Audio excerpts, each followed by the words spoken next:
നമുക്കിന്ന് present perfect continuous എന്താണെന്ന് നോക്കാം. അതായത് ഭൂതകാലത്തിൽ ആരംഭിച്ച് വർത്തമാനത്തിലും തുടർന്നുകൊണ്ടിരിക്കുന്ന പ്രവൃത്തികളെ പറയാനായിട്ടാണ് ഏത് ഉപയോഗിക്കുന്നത്? സാധാരണഗതിയിൽ പ്രസന്റ് പെർഫെക്റ്റ് ഉപയോഗിക്കുന്നത്. Present perfect continuous. Present perfect എന്ന് പറഞ്ഞാൽ പൂർത്തിയായത്, പെർഫെക്റ്റ് കണ്ടിന്യൂസ് എന്ന് പറഞ്ഞാൽ പൂർത്തിയായിട്ട് തുടർന്നുകൊണ്ടിരിക്കുന്നത്. മനസ്സിലായോ? ഉദാഹരണമല്ല, അതിൻ്റെ ചെയ്തുകൊണ്ടിരിക്കുന്നു, ഇപ്പോഴും ചെയ്തുകൊണ്ടിരിക്കുന്നു എന്ന് പറയുന്നതിനാണ് പെർഫെക്റ്റ് കണ്ടിന്യൂസ് വരുന്നത്. പെർഫെക്റ്റ് കണ്ടിന്യൂസ് വരുന്നത് ഈ പ്രസന്റ് പെർഫെക്റ്റ് കണ്ടിന്യൂസിലാണ് ഫോറും സിൻസും ഉപയോഗിക്കുന്നത്. ഫോർ സിൻസ് നമ്മൾ പലവട്ടം പറഞ്ഞിട്ടുണ്ട്, വ്യക്തമായി പറഞ്ഞ് മനസ്സിലാക്കി തന്നിട്ടുള്ളതാണ്. അപ്പോൾ ഇതിൻ്റെ ഘടന എങ്ങനെയാണെന്ന് നോക്കാം നമുക്ക്. Subject plus has or have. സബ്ജക്റ്റിനനുസരിച്ച് ഹാസ് ആണോ ഹാവ് ആണോ ചേർക്കേണ്ടത് അത് ചേർക്കും. അത് നമുക്കറിയാം.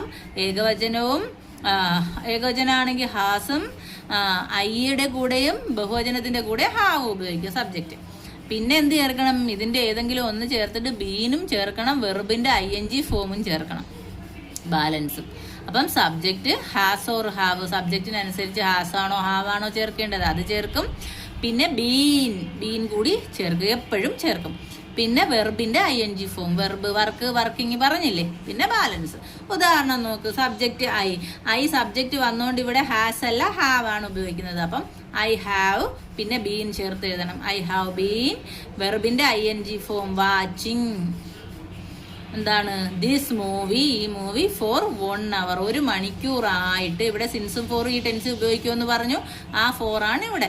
1 മണിക്കൂറായിട്ട് ഞാൻ ഈ സിനിമ കണ്ടുകൊണ്ടിരിക്കുന്നു, ഈ മൂവി കണ്ടുകൊണ്ടിരിക്കുന്നു, വാച്ച് ചെയ്തുകൊണ്ടിരിക്കുന്നു. ഇപ്പോഴും തുടർന്നുകൊണ്ടിരിക്കുന്ന കാര്യം പറയുക. അത് അടുത്തൊരു ഉദാഹരണം നോക്ക്. It has been raining since morning. എന്താണിത്? ഇറ്റ്. ഇവിടെ സബ്ജക്റ്റ് വന്നത് ഹാസ്, ഇറ്റ് ആയതുകൊണ്ടാണ് ഹാസ് വന്നത്. ഹാസ് ബീൻ റെയിനിങ്, മഴ പെയ്തുകൊണ്ടിരിക്കുന്നു, സിൻസ് മോർണിംഗ്, രാവിലെ മുതൽ ഇവിടെ മഴ പെയ്തുകൊണ്ടിരിക്കുന്നു. അടുത്തത് ഇതിനെ നെഗറ്റീവ് ആക്കി നോക്കാം നമുക്ക്.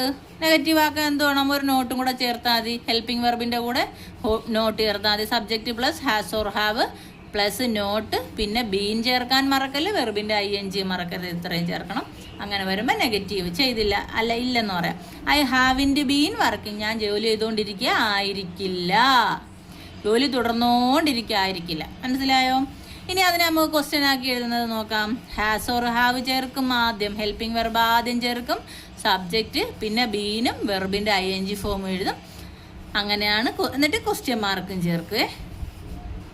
ഹാവ് യു ബീൻ വർക്കിംഗ്, നീ ജോലി ചെയ്തുകൊണ്ടിരിക്കുകയായിരുന്നോ? ജോലി ചെയ്തുകൊണ്ടിരിക്കുകയാണോ? ഹാവ് യു ബീൻ വർക്കിംഗ്, തുടർന്നുകൊണ്ടിരിക്കുകയാണോ? Have you. അടുത്തത് ഷി ഹാസ് ബീൻ ഡാൻസിങ്, അവൾ ഡാൻസ് ചെയ്തുകൊണ്ടിരിക്കുന്നു. ദേ ഹാവ് ബീൻ പ്ലേയിങ്, അവർ കളിച്ചുകൊണ്ടിരിക്കുന്നു. മനസ്സിലായോ? അപ്പം പ്രസന്റ് പെർഫെക്റ്റ് കണ്ടിന്യൂസ് എന്ന് പറഞ്ഞാൽ വർത്തമാനത്തിൽ പൂർത്തിയായി തുടർന്നുകൊണ്ടിരിക്കുന്ന കാര്യങ്ങൾ പറയാം. ഓക്കെ.